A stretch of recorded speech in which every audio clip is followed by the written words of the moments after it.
முறுக்கு செஞ்சு காமிக்க போறேன். முறுக்கு செய்யறதுனாலே முறுக்கு புளியறதுக்கு நிறைய பேர் கொஞ்சம் கஷ்டமாவே இருக்கும். ஆனா நான் செய்ய போற முறுக்கு பாத்தீங்கன்னா பால் கவர் எண்ணெய் கவர் எது இருந்தாலும் போதும். 1/2 கிலோ பச்சரிசி மாவுக்கு 30 கிராம் உளுந்து 30 கிராம் பொரிகல்ல சேர்த்து வறுத்து அரைச்சிக்கலாம். மாவு ஜலிக்கிற ஜலட்ல சேர்த்து அரைச்ச மாவை நம்ம ஜலிச்சு எடுத்துக்கலாம். 2 கப் அளவுக்கு பச்சரிசி மாவு எடுத்திருக்கேன். 1/2 கிலோ அளவுக்கு பச்சரிசி மாவு ஏற்கனவே நான் ஜலிச்சு வச்சேன். இப்ப ஜலிச்சதோட பச்சரிசி மாவோட பொரிகளை உளுந்து அரைச்ச பாருங்க, அந்த மாவை சேர்த்துக்கலாம். கருப்பு எள்ளு, பெருங்காயம், உப்பு, எண்ணெய் இல்ல பட்டர் எது வேணாலும் ஹீட் பண்ணி சேர்த்துக்கலாம்.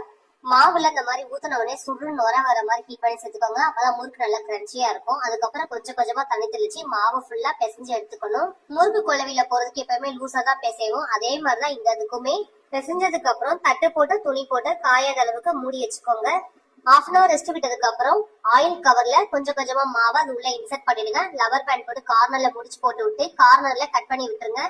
பனியல் சட்டிக்குள்ள குழிக்குள்ள ஃபுல்லா எண்ணெய் விட்டுட்டு கொஞ்சம் கொஞ்சமா மாவு அழுத்தம் கொடுத்து பிரஸ் பண்ணி விட்டீங்கன்னா இந்த மாதிரி ஷேப்பா சின்ன சின்ன முறுக்கா வரும். முன்னில லைட்டா கையால் அந்த மாதிரி எடுத்து விடுங்க.